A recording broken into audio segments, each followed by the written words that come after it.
Welcome students, hope you are all fine. I'm your science teacher. Today we are going to start unit number 10. Unit 10 name is light. अब light क्या होता है? अगर simply words में मैं बोलूँ तो light it is a form of energy that enable us to see around us. Like हम जो लाइट है, लाइट की वजह से हम क्या करते हैं, अपने इर्द गिर्द की चीज़ों को देख सकते हैं। ये तो एक नॉर्मल बात है लाइट की, ये जो डेफिनेशन बोली मैंने, ठीक है। अगर मैं आपको एक प्रॉपर वे में बताऊं तो लाइट क्या है, एक इलेक्ट्रोमैग्नेटिक वेव होती है, ठीक है, जो मीडियम से भी ट्रैवल कर सकती है। मीडियम मतलब कोई चीज़, एनी सब्सटेंस, लाइक एयर भी हो सकता है, वाटर हो सकता है, ग्लास हो सकता है। हम जर्नल सब्सटेंस की बात कर रहे हैं, ठीक है। ये वैक्यूम से भी पास कर सकती है light. So now we start question number 1। How fast does light travel? जो लाइट है वो कैसे ट्रैवल करती है, या कितने तेज़ी से ट्रैवल करती है? Light travel very fast in straight lines with the speed of 300,000 kilometre second in air. Light rays can be represented on diagrams by straight lines. वो कहते हैं जो लाइट है वो बहुत तेज़ी से स्ट्रेट लाइन में ट्रैवल करती है। उसकी जो स्पीड है 300,000 किलोमीटर है, ठीक है। और उसको हम स्ट्रेट लाइंस में, डायग्राम में अगर हम शो करना चाहें तो हम उसको किस तरह रिप्रेजेंट करेंगे? स्ट्रेट लाइंस में, क्योंकि जो लाइट है वो किस में ट्रैवल करती है? स्ट्रेट उसमें। क्वेश्चन नंबर 2 है why can we represent light rays using a ruler? वो कहते हैं हम क्यों रिप्रेजेंट करते हैं लाइट रेज को यूजिंग अ रूलर, यानी रूलर को यूज़ करते हुए। We represent light rays using a ruler because light rays always move straight. क्योंकि लाइट रेज जो हैं वो हमेशा किस तरह मूव करती हैं? स्ट्रेट लाइन में मूव करती हैं, इसलिए हम उसको रूलर से रिप्रेजेंट करते हैं। क्वेश्चन नंबर 3 है explain the difference between a transparent and translucent material. यानी ट्रांसपेरेंट मटेरियल कौन सा होता है, ट्रांसलूसेंट मटेरियल कौन सा है?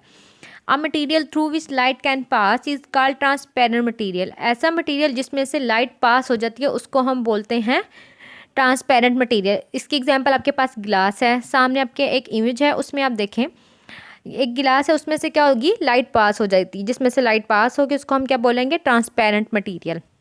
Translucent material a material through which some but not all light can pass is called translucent material. आपके सामने जो मिरर है वो किसकी एग्जांपल है? एक फ्रॉस्टेड ग्लास है, इसमें से क्या है, जो लाइट रेज है पास नहीं होती, ठीक है, कंप्लीटली। ये इनमें डिफरेंस है इन दोनों के ग्लास में, ठीक है। इसमें से ट्रांसपेरेंट में से लाइट पास होती है और ट्रांसलूसेंट मटेरियल में से लाइट पास नहीं होती है। Which of the following materials are transparent, translucent and opaque? Transparent material कौन से होते हैं? ग्लास, एसीटेट एंड शीट, जिसमें से लाइट पास होती है। Translucent material frosted glass, grease proof paper, जिसमें से लाइट पास नहीं होती। ओपैक एग्जाम्पल क्या है? मेटल एंड वुड, यानी इसमें से भी लाइट क्या होती है? पास नहीं होती है। टॉपिक नंबर 2 है आपके पास what is a plane mirror? Plane mirror क्या होता है? The mirror which have all sides flat and plane are called as plane mirror. Plane mirror वो होते हैं जिनकी रिफ्लेक्टिंग सरफेस क्या होती है? प्लेन होती है। प्लेन मिरर को हम यहाँ पे रे डायग्राम से शो कर रहे हैं, ठीक है। यहाँ पे हमने बारीक बारीक लाइंस लगाई हैं, ठीक है। जब आपको इस टाइप का मिरर नज़र आएगा तो वो कौन सा मिरर होगा? प्लेन मिरर होगा। क्वेश्चन नंबर 2 है explain why you cannot see an image in a piece of paper. वो कहते हैं आप एक पेपर पे इमेज क्यों नहीं देख सकते हो? Because paper is an opaque material. Paper एक ओपैक मटेरियल है। ओपैक मटेरियल कौन से होते हैं? जिसमें से लाइट पास नहीं होती है, ठीक है। Opaque materials like wood and metal absorb light and do not let it through, यानी उसमें से क्या करते हैं? लाइट पास नहीं होती है।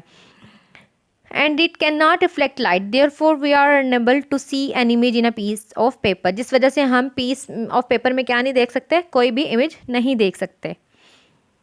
क्वेश्चन नंबर 3 है explain the difference between an incident ray and reflected ray. यानी आपने डिफरेंस बताना है कि इंसिडेंट रे कौन सी होती है, रिफ्लेक्टेड रे कौन सी होती है। reflected ray the incoming light ray is called as incident ray, strikes the mirror is called as reflected ray, ठीक है। एंड इंसिडेंट रे क्या है? द रे विच appears after incident ray. Like अब यहाँ से एक क्या हो रही है? लाइट फॉल हुई। यहाँ पे जहाँ से लाइट फॉल हुई मैं उसको क्या बोलूँगी? ये मेरी इंसिडेंट रे है, ठीक है। और वो यहाँ पे आके स्ट्राइक हुई है इस पॉइंट पे, और देन क्या हो गया? बाउंस, ठीक है। ये जो बाउंस हुई है इसको मैं क्या बोलूँगी? ये रिफ्लेक्टेड रे है, ठीक है मेरी, ठीक है। और ये क्या है, मेरा प्लेन मिरर है, ठीक है, नीचे वाला। क्या कहूँगी मैं कि लाइट फॉल हुई, देन स्ट्राइक हुई, और उसके बाद क्या हो गई है, बाउंस हो गई है, ठीक है। ये हमारी क्या होती है, reflected ray, reflection of light इसमें इस तरह होगा, ठीक है। What is a normal, normal रे क्या होती है, angle of incident and angle of reflection are measured between the rays and a line draw at 90 degree to the mirror, this line is termed as normal, ठीक है। जो incident ray है, incident ray ये वाली, और angle of reflection इनके दरमियान में ये वाली जो लाइन है 90 perpendicular draw two the point of incident, ठीक है। 90 डिग्री का ये ड्रॉ की जाती है लाइन, इसको हम बोलते हैं नॉर्मल लाइन। और ये नॉर्मल रे, और जो किस किस के दरमियान में होती है, इंसिडेंट रे के और रिफ्लेक्टेड रे के सेंटर में होती है, कितने पे, 90 डिग्री पे। What is rule of reflection of light, वो कहते हैं जो रिफ्लेक्शन ऑफ लाइट है उसका रूल क्या है, the angle of incidence equal the angle of reflection. यानी एक तो बात यह है कि जो इंसिडेंट रे है और नॉर्मल रे है और रिफ्लेक्टेड रे है, ये एक ही प्लेन में लाई करते हैं। और सेकंड बात जो है, जितना एंगल ऑफ इंसिडेंट होगा उतना ही एंगल ऑफ रिफ्लेक्शन है, यानी ये इक्वल इक्वल है, ठीक है। यहाँ पे एंगल ऑफ इंसिडेंस है ये पिंक कलर का, और ये जो फिरोजी से कलर का ये कौन सा है, एंगल ऑफ रिफ्लेक्शन। ये दोनों क्या है, इक्वल है। इसलिए जो रिफ्लेक्शन ऑफ लाइट का रूल होगा वो ये क्या होगा, एंगल ऑफ इंसिडेंस हमेशा इक्वल होगा एंगल ऑफ रिफ्लेक्शन के।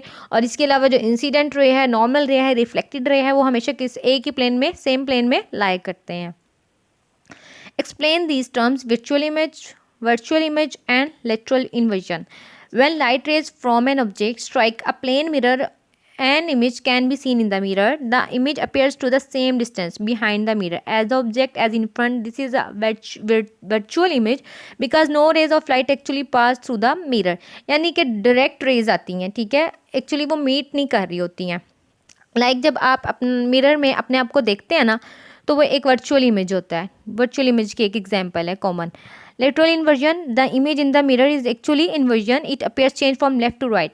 लाइक आपके सामने एक पिक्चर है, इसमें जो मैन है उसका जो लेफ्ट हैंड है वो इमेज का राइट हैंड है, और जो उसका राइट हैंड है वो इमेज का लेफ्ट हैंड है। तो वो हमें क्या शो करती है, left to right, right to left show करके दिखाती है लेटरल इन्वर्जन में।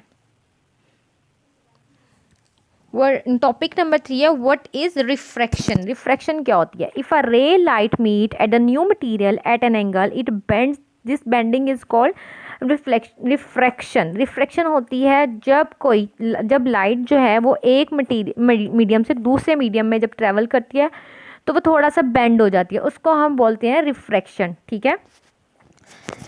लाइक अगर यहाँ पे एयर है और नीचे वाटर है, ठीक है, तो जब लाइट आएगी, ट्रेवल करेगी, तो वो यहाँ से जब आएगी तो जो उसका एंगल हो जाएगा वो क्या होगी, वो स्ट्रेट लाइन नहीं रहेगा, वो थोड़ा सा बेंड हो चुका होगा। लाइक ये जो फिशरमैन है, ठीक है, अगर कोई फिशरमैन है वो फ़िश को पकड़ता है, उसको इतना स्मार्टली नेट को पानी में डालना होता है, क्योंकि जो फ़िश ऊपर से दिख रही है, ये वाली जो फ़िश हमें ऊपर से दिख रही है, एक्चुअली में उसकी पोजीशन ये नहीं है, ये थोड़ी फेक पोजीशन होती है। जो उसका रियल पोजीशन उसके साथ होती है, जो नीचे की तरफ है, ठीक है। क्योंकि जो रिफ्रैक्शन है, रिफ्रैक्शन में हमें जो लाइट रे आती है वो क्या होती है, थोड़ा सा बेंड हो जाती है, जिसको हम रिफ्रैक्शन बोलते हैं, ठीक है। एक्चुअली में हमें इमेज ये बनता है, लेकिन जो रियल इमेज है वो उसके साथ होता है थोड़ा सा, ठीक है, जो बेंड हुआ होता है, ठीक है। अब जो एयर है, एयर में जो एयर की जो डेंसिटी है लो होती है, बिकॉज के इसके जो पार्टिकल्स होते हैं वो दूर दूर होते हैं, तो इसकी जो स्पीड होगी वो ज़्यादा होती है एयर की। और जो वाटर है, वाटर की अगर बात करें तो वाटर के पार्टिकल्स क्लोज होते हैं, उसकी डेंसिटी क्या होगी, ज़्यादा होगी, और उसकी जो लाइट की स्पीड है वो क्या होगी, कम होगी। तो रिफ्रैक्शन में हम ये देखते हैं कि जब कोई लाइट एयर से या वाटर में जाती है, यानी एक मीडियम से दूसरे मीडियम में जाती है, तो क्या फ़र्क पड़ता है, ठीक है। क्योंकि हम ये बात तो जानते हैं कि रिफ्रैक्शन में होता है क्या, जब लाइट एक ही मीडियम में यानी रहती है, यानी उसका जो पाथ है वो सेम रहेगा, यानी एयर टू एयर है या वाटर टू वाटर है, ग्लास टू ग्लास है, तो वो उसका जो मीडियम है वो सेम है, ठीक है, with in the same medium है, तो उसका पाथ हमेशा क्या होगी, स्ट्रेट लाइन। लेकिन अगर वो एयर से वाटर में जाती है तो उसकी क्या होगी, पाथ उसका स्ट्रेट लाइन नहीं होगा, उसका एंगल क्या होगा, थोड़ा बेंड हो जाएगा, ठीक है। वो थोड़ी लाइक जैसे पिक्चर में आपको शो हो रही है, तो उसकी डॉटेड है वो क्या है, स्ट्रेट लाइन है, लेकिन जो येलो जो रियल इमेज है वो क्या हो गया है, थोड़ा सा आपको बेंड नज़र आ रहा है। तो एक्चुअली में ये क्या है, रिफ्रैक्शन है। क्वेश्चन नंबर 2 है, describe how a ray of light is reflected when it passes through a glass block. वो कहते हैं रे ऑफ लाइट जब रिफ्लेक्ट कैसे रिफ्लेक्ट होती है, when it passes through a glass block. अब देखें फर्स्ट पॉइंट है, light entering a glass block bends towards the normal. Like यहाँ पे आपके पास क्या है, ये एयर है, ऊपर एयर है और नीचे क्या आपके पास गिलास है, ठीक है। जब लाइट एंटर हुई है एयर यहाँ तक, तो जब ये पानी में ग्लास में एंटर होने लगी है, तो ये क्या हो गया, इसका एंगल टूवर्ड्स हो गया नॉर्मल की तरफ। ये डॉटेड लाइन में जो आपको शो हो रहा है वो क्या आपके पास है, डॉटेड लाइन में आपके पास नॉर्मल है, तो वो नॉर्मल की तरफ बेंड हो गया, ठीक है। सेकंड पॉइंट है, लाइट लीव्स द गिलास। जब लाइट यहाँ से देखेंगे हम, जब यहाँ से लाइट ने लीव कर दिया जब गिलास को, तो यानी it speeds up again and bend away from normal. तो ये नॉर्मल से क्या हो गई है, दूर, इस तरफ इसका एंगल बन रहा है, ठीक है, इस साइड पे। और यहाँ पे क्या है, नॉर्मल की तरफ बन रहा है। ग्लास में नॉर्मल की तरफ बन रहा है और एयर में क्या हो गया, नॉर्मल से दूर हो गया। तो ये होता है जब वो लाइट जो है ग्लास में एंटर होगी तो नॉर्मल की तरफ हो जाएगी बेंड, और जब एयर में होगी तो क्या होगी, नॉर्मल से दूर हो जाएगी। ये इसका डिफरेंस था। क्वेश्चन नंबर 3 है, explain why light bends more when it passes through diamond than it does through glass. वो कहते हैं डायमंड की दफ़ा वो क्यों ज़्यादा, मतलब कि वाई लाइट बेंड्स मोर, लाइट क्यों बेंड ज़्यादा हो जाती है when it passes through diamond, ठीक है, गिलास की निस्बत। क्योंकि डायमंड जो है उसकी डेंसिटी ज़्यादा है, वो गिलास की निस्बत ज़्यादा डेंस है, ठीक है। जब वो एयर से क्या होगा, एयर से वाटर में आएगा, तो वो जो नॉर्मल की तरफ है उसका वो ज़्यादा क्या होगा, एंगल उसका बन जाएगा, वो नॉर्मल की तरफ ज़्यादा हो जाएगा। गिलास में भी हुआ था, लेकिन गिलास की निस्बत डायमंड में क्या होगा, नॉर्मल की तरफ वो उसका ज़्यादा बेंड हो जाएगा, जिसकी वजह से रिफ्रैक्शन क्या हो जाएगी, ज़्यादा ग्रेटर हो जाएगी। Explain why things look as if they are in a different position when see through water. वो कहते हैं कि आप जब वाटर में देखते हैं तो आपको डिफरेंट पोजिशंस क्यों नज़र आती हैं, क्योंकि आपको पता है किसी since a reflected ray is parallel to a ray of light entering the water. क्योंकि जो बाहर रे है, यानी अगर हवा में है तो वो जो लाइट आ रही है और जो पानी में है वो उसकी स्पीड चेंज होगी, ठीक है। जो बाहर है और जिस स्पीड से बाहर आ रही थी उसकी स्पीड चेंज है, ठीक है। जैसे ही वो पानी में आएगी तो उसकी स्पीड चेंज हो जाती है, जिसकी वजह से हमें क्या लगता है कि ऑब्जेक्ट की जो पोजीशन है वो क्या हो गई है, चेंज हो गया। The object appears to be in different position. Thank you class, hope you understand this lecture. Okay, अल्लाह हाफिज़।